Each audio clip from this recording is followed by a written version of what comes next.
to tell 49 grieving families? What am I going to tell the families of those that are still in the hospital fighting for their lives? What am I going to tell the trauma surgeon whose blood-stained shoes have been shown in a picture on so many news programs, and who said he didn't know in the midst of the screams and the cries if they were black or white or gay or straight, as they brought in over 40 all at one time into that trauma operating room? What am I going to tell the community of Orlando that is trying to come together in the healing? Sadly, what I'm going to have to tell them is the NRA won again.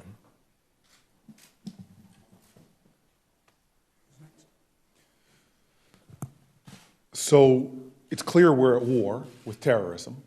It's clear that there are people that are plotting against us every single day. It's clear that there are folks who are seeking to inspire and radicalize folks here and abroad to attack this country. And given what we've seen from San Bernardino to Orlando, a vote was just taken to make us safer, and you saw senator after senator leave us with these gaping vulnerabilities. We are in a country, we live in a nation right now where someone on a visa waiver, let's say people like those who carried out the attacks in Belgium, it's a visa waiver country, can get on a plane, and instead of doing their attack in Belgium, they can come to the United States, foreign nationals, walk into a gun show, buy a trunkload full of weapons, and carry out the same attacks we saw overseas right here in America. We live in a nation right now, thanks to the vote we just saw, where some folks who are under FBI investigation, who are on the terrorist watch list, who are on the no-fly list, can't get on a plane, but they can carry out unspeakable violence by going to a gun show, going on the internet, buying weapons, going into a school, a church, a mosque, a playground, and carry out unspeakable violence. We now still live in a nation, thanks to the vote that was just taken, that someone can be a criminal, could have made terroristic threats, could have stalked their ex-girlfriend, been arrested for that, and can still go to a gun show, can still go on the internet, get a weapon, and kill them. Our job is to protect this nation, protect our citizenry. But what happened today is so troubling and disturbing and frustrating that when there are gaping holes, when literally our enemy is telling people to exploit these holes, to kill us, we've left these loopholes open. So today I am angry, I am frustrated, but I, like my fellow senators standing with me now, will not let this finite defeat undermine our infinite determination to close these gaping loopholes. We may have lost today, but we will not give up. And my appeal is to the American people, because as was said already, we have the overwhelming majority of folks with us. And it's time that we begin to demonstrate the truth that the power of the people is greater than the people in power.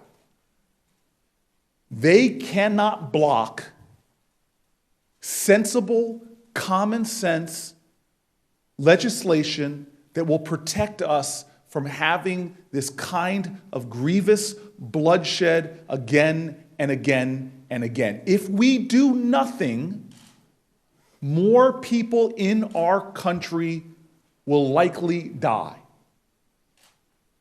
And so for all those folks who say time and time again, we're at war with terror,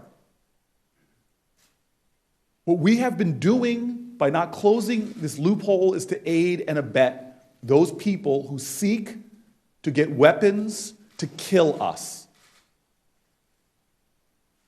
So I will not stop fighting. I will stand with my colleagues here, and we will continue this effort. And it's our hope that folks will start lifting their voice, that we won't wait until the next mass shooting that seems to happen like every 2 months. There is enough blood, there is enough death, enough killing going on. We have all the evidence we need that we need to do more. Doing nothing is unacceptable. So the fight continues. I want to extend my personal appreciation to Senator Durbin, Senator Schumer, who are here.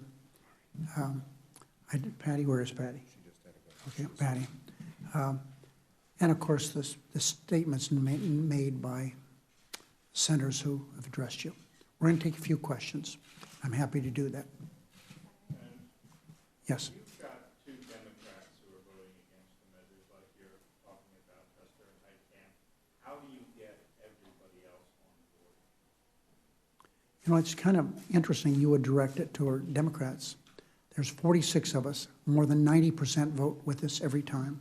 So I think you should not focus on the one or two that voted against what we feel is good legislation. I think you should keep your focus on the Republicans. We're doing our job. Democrats are doing our job. So don't focus on a couple. You get to 60 though, and don't you need all of your people as well as a dozen of them? Please, please. There's 46 of us, okay? And the whole point is this, and I mentioned earlier. Republicans are just about as phony as anyone could be. All they care about is taking care of the NRA. You get somebody that's in a difficult situation, like the senator from New Hampshire, junior senator from New Hampshire. She's doing everything but yoga on the Senate floor to try to justify what she's doing. You can't explain what she's doing. And the people in New Hampshire are going to recognize that. Senator Reid, yes. can you talk about what you think the Collins Amendment is really trying to do? Well, first of all, Do you see that it is a serious effort to legislate? first of all, Do you think the Democrats can vote for it? I think that Susan Collins is a serious legislator. But you know what's interesting? I don't know of any of my colleagues that have even seen this. Maybe some have, but I haven't. I haven't not seen it. It's been kind of secret. And so I would hope that we can see that soon. However, everybody, but I'm told, I left the floor a couple minutes ago, McConnell's filing another piece of legislation on some totally different thing, nothing dealing with Collins, something else. And keep in mind what we have to do around here. Let's get the big picture. Let's look at the forest. He's filed closure on something tonight, I'm sure to divert attention away from the terrible votes that they took today. And we're going to be able to get to that on Wednesday. And the Cornyn measure may get closure. If it does, that's 30 hours after that. So now we're into Thursday, and we haven't even done the bill that we're on. And don't forget about Zika. More than 1,000 women are certainly concerned about that. We've had births of children in the United States with small brains, skulls that are not right. And we're doing nothing on that. We've waited forever to do something about Puerto Rico. Where is that? They default on everything come the first of the month. Where is something on opioids? People are dying every day with opioids.